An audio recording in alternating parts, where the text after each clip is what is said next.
Hi everyone. पापा कहते हैं बड़ा नाम करेगा, बेटा हमारा ऐसा काम करेगा। Means the father says the child will earn a good name. My child will strive to work for the same. My friends wrote these lyrics of a Hindi song for me on the last day of the 10th grade, but they also added the suffix of poor auntie to it. They did this knowing the fact that I was really confused between choosing amidst humanities subjects and science subjects in the 11th grade, which is seen like a decision that defines the very existence of your, like, very purpose of your existence as a human being. I took up science only to realize that I liked science, but I loved the social connections and communication. And that's when that's what brings me to why this title. The title is basically taken from one of Oliver Sacks' books of his interactions with patients, where there's this one guy who's suffering from visual agnosia, where he can't distinguish his wife from his hat. So basically, I am the man who mistook his wife for a hat, where my hat was the science, while my wife was the social and science.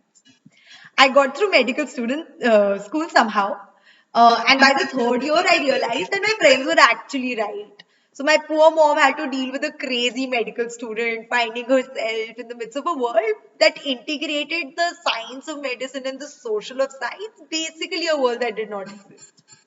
So, what follows next is 6 points that I have thought about to make you think of why this integration is needed. Which I'll start by asking a question. What comes to your mind when you think of a chair? I'm sure it must be different things for different people, but I'll tell you how I look at it. To me, it's a structure made of zillions of atoms that react with oxygen molecules in the air, which, when polished well, will cause less friction, which I sit on if for too long, it will press my sciatic nerve and I'll have to go to a doctor. Which a psychologist somewhere says defines indirectly how much our waist size should be through its mathematical dimensions, which might lead to a feminism movement somewhere in the world, and which a businessman is trying to sell in the least possible price. So, my question is the chair a science, a social, an art, or a math? Well, I call it integration. So that's coming together of science for the society through mathematical designs to make a whole, in this case, a chair. So first I'll talk about Bitty Tiki Ray, who was a patient from the Sachs book on the man who mistook his wife for a hat. So Ray basically had a Tourette's, which is a neurological syndrome where one produces abnormal voices when one talks like whack whack.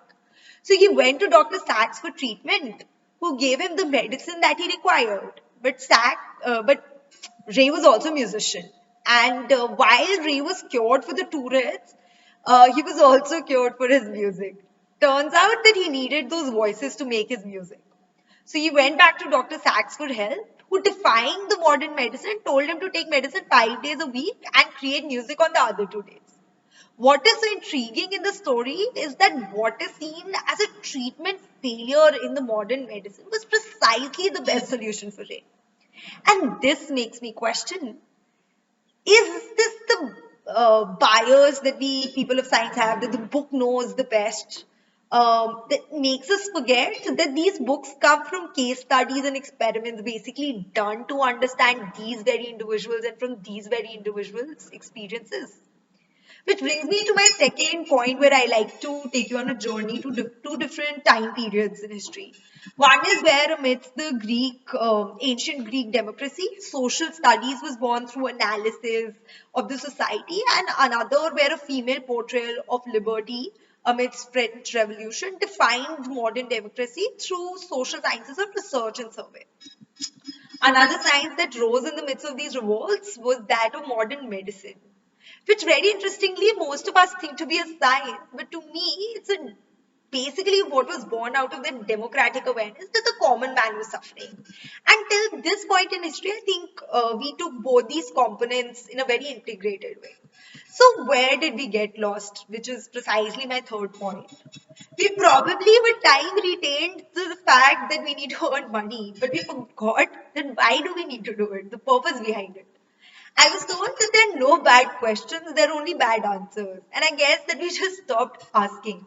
Why do I want to be a PhD student? Why do I want my child to be a doctor? Why do I want to win a Nobel Prize? Why do I want to do a TED talk?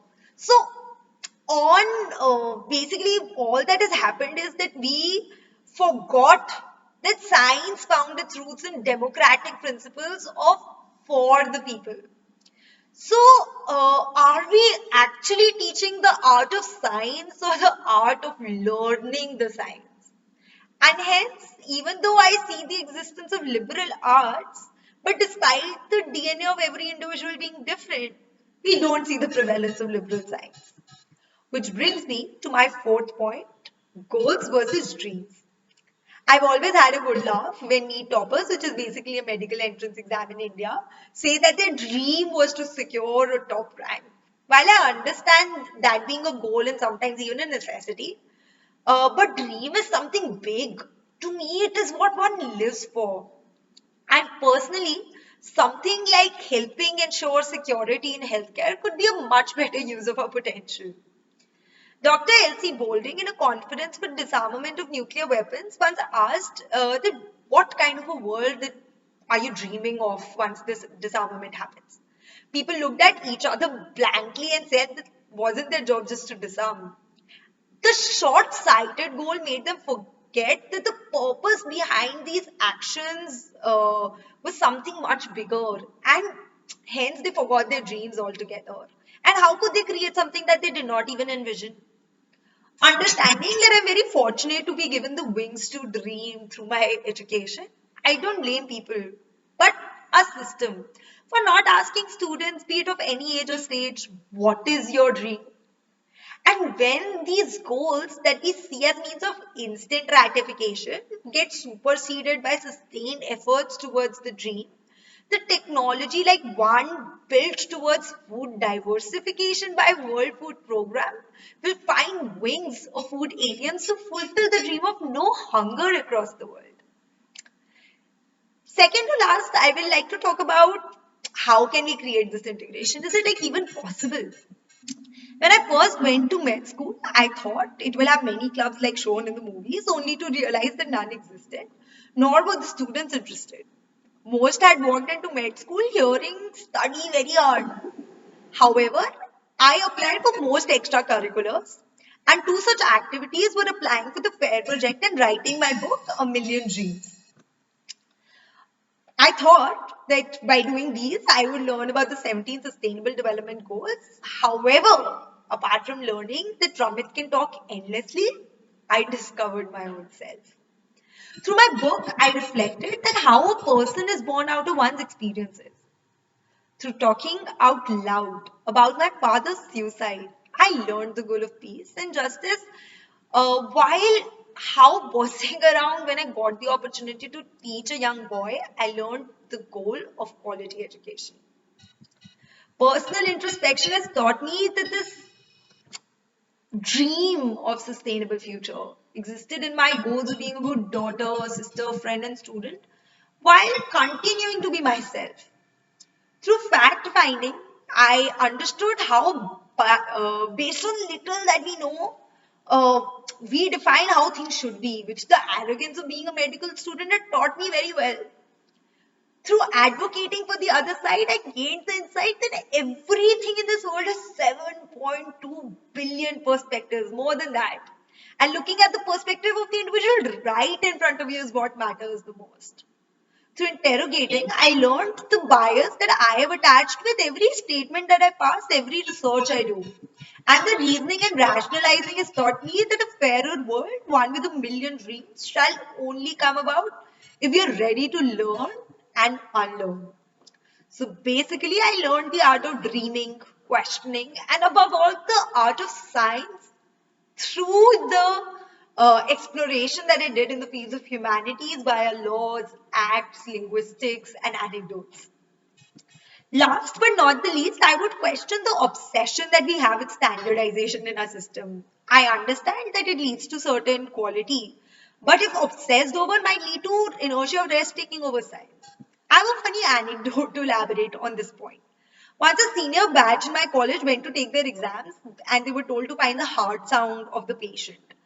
They all went towards the left side of the patient into the fifth intercostal space and told the professor that they felt the heart sound. Relieved that the test was easy, they all came out. And when finally the professor came out, he told them that they all had failed. Why? Because the patient was suffering from situs inversus, which basically meant that the patient's heart was on the right side. It was hilarious. This incident, however, made me question, is it the standardization in our system that is making us rigid to not find dreams in us but in our goals? Is it this very system that makes an Inayat choose between Inayat the medical doctor or Inayat the social activist? Is it this system which tells me that your goal is to gain knowledge while forgetting that wisdom means applying the knowledge into society? Why do I have to choose between the science and the social when all I want to do is be Inayat the girl who dreams to save billions of lives?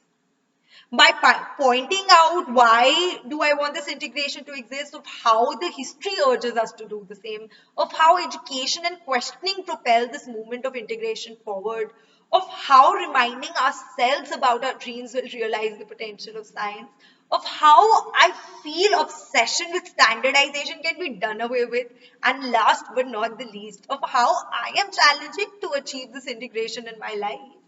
My best hope is for you all to not be the man I was. I hope you can see that your wife and your hat are perhaps two different things. Thank you.